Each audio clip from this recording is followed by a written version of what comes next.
Olá, bom dia, seja bem-vindo mais uma vez. E vamos dar prosseguimento àquela série de vídeos a respeito da importância desse trabalho para acupunturista moderno.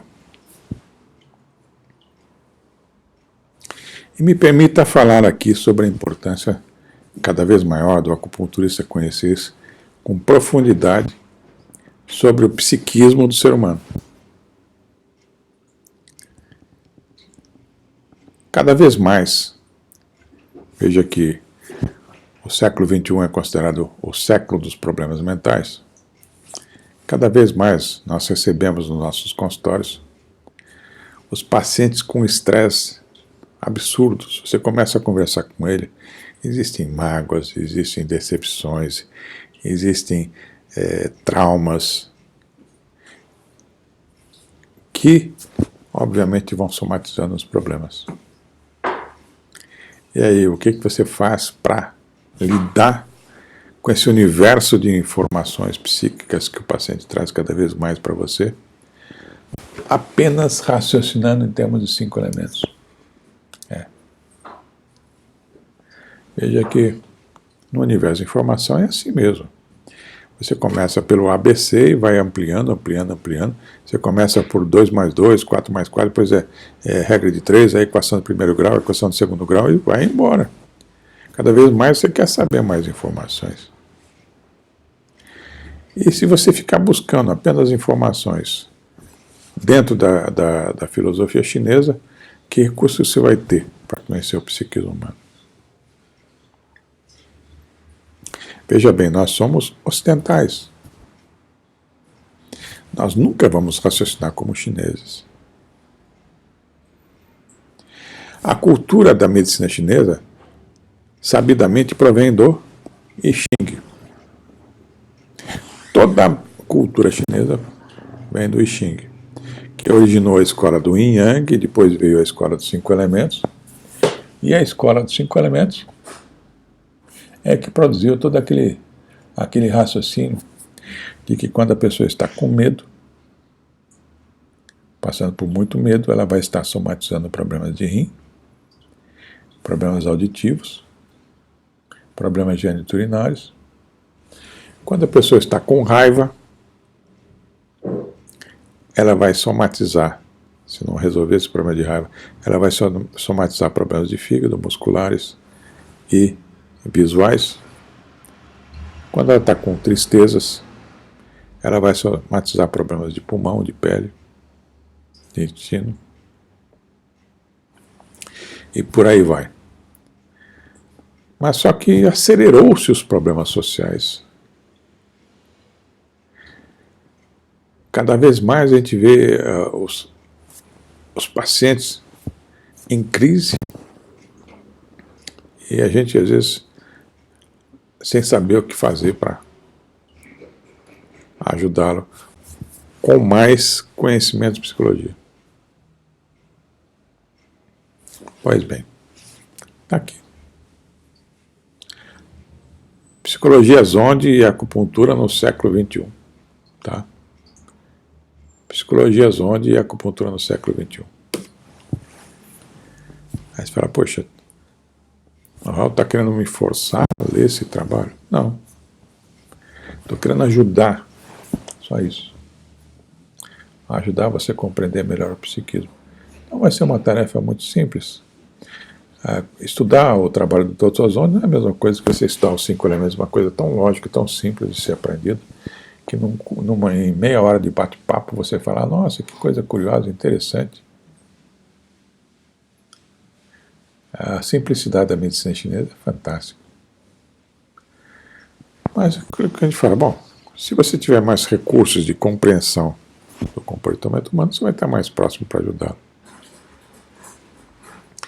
Aí fica aquela celeuma, pô, mas que raio de zonde que é esse? Até que ponto isso aí casa mesmo com a medicina chinesa? Pois bem, eu sempre disse, quando eu comecei a rascunhar os meus textos para que originaram esse livro, eu falei, bom, eu vou começar a pegar toda a minha informação que eu tenho e vou começar a rascunhar. Se eu tiver erro, se eu errar em alguma coisa, com certeza o erro vai aparecer e eu vou perceber que esses ondas não tem nada a ver com a medicina chinesa. Pois bem, casou perfeitamente. E para você ter uma ideia de onde a gente chegou, como a gente já pesquisou os ondas na acupuntura, me permita inclusive citar esse trabalho aqui, Acupuntura e Psicologia, do Yves Requena, muito conhecido. Esse livro está esgotado, mas é um trabalho original, muito interessante, porque ele faz uma abordagem da análise do caráter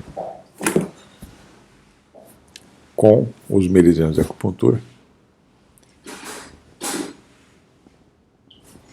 E é muito rica essa informação, porque fugiu daquele contexto apenas de analisar o psiquismo pela escola dos 5 elementos. O Yves Requena nos permitiu avançar na compreensão do psiquismo humano, utilizando a análise do caráter. Mas aí você se pergunta, o que o Raul quer dizer por análise do caráter?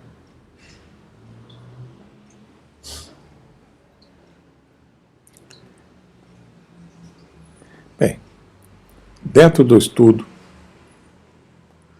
do ser humano para analisar o comportamento humano, surgiu esse tratado da análise do caráter, iniciado provavelmente lá pela década de 30, pelas escolas francesas, de psicologia francesa e alemã, onde o Berger é um dos divulgadores dessa análise do caráter.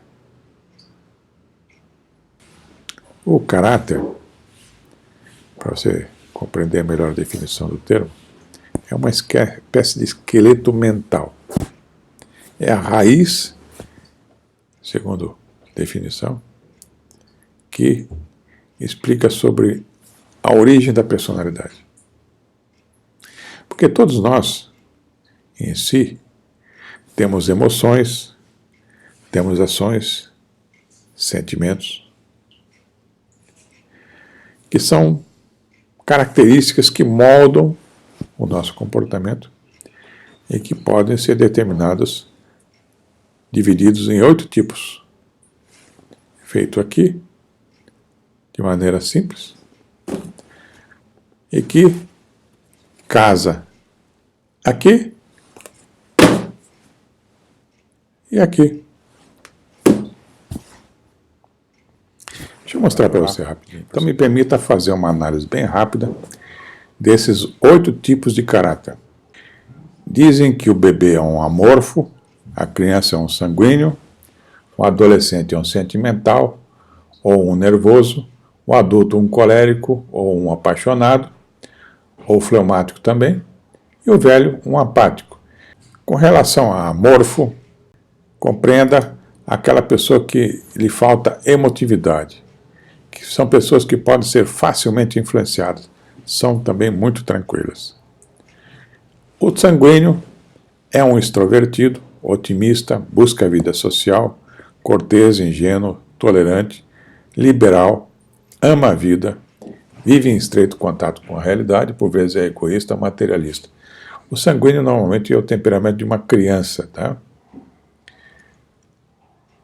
Temos o sentimental, que é o próprio termo já fala, que é uma pessoa sensível, vulnerável, que por conta disso ama a solidão, é uma pessoa delicada, pode ser escrupulosa, tende a ser egoísta, pouco comunicativa.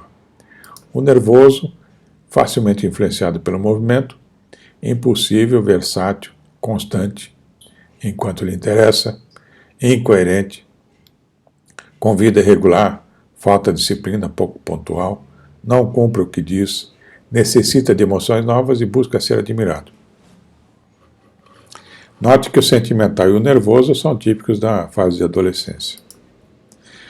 Já o colérico, apaixonado, fleumático e apático, ele vai diferenciar-se dos anteriores, onde o colérico é de ação rápida, impulsivo, espontâneo, cordial, otimista, impaciente, bom executivo, inconstante, vivem abstraídas e se reconciliam fácil.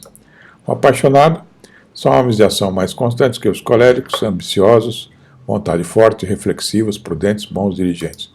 O fleumático é um introvertido, tranquilo, vida intelectual emblemática, pouco afetiva e impulsiva, discreto, não muito sociável, muito pontual, conservador, procede de forma ordenada e sistemática. Com relação ao apático, são pessoas fechadas, buscam a solidão, tranquilas, pontuais, amigos da ordem e da limpeza. Aí você fala, bom, de onde é que surgiu a construção desses 8 tipos de caráter? Essas duas escolas, francesa e alemã, observaram que no ser humano existem 3 características básicas.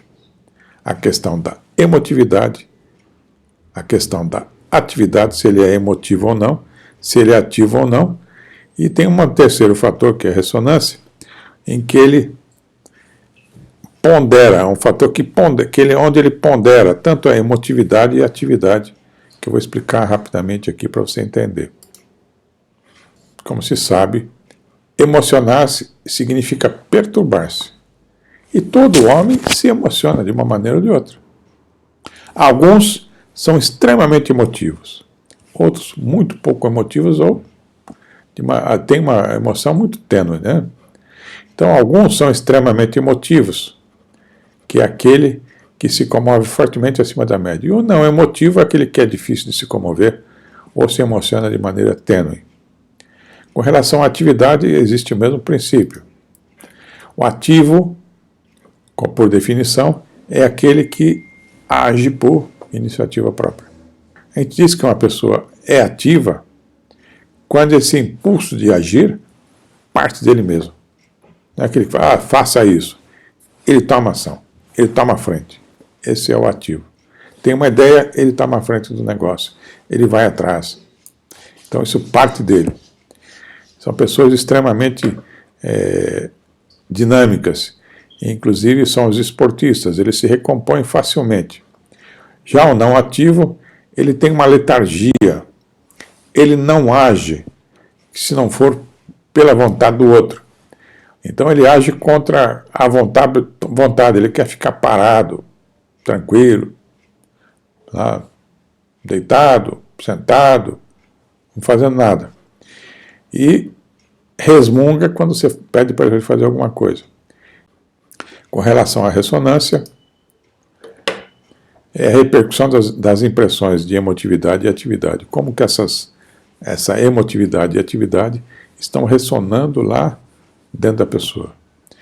O fator de ressonância é um fator que age de uma maneira de ampliar ou não a emotividade e a atividade. Ligar ou desligar. Tá?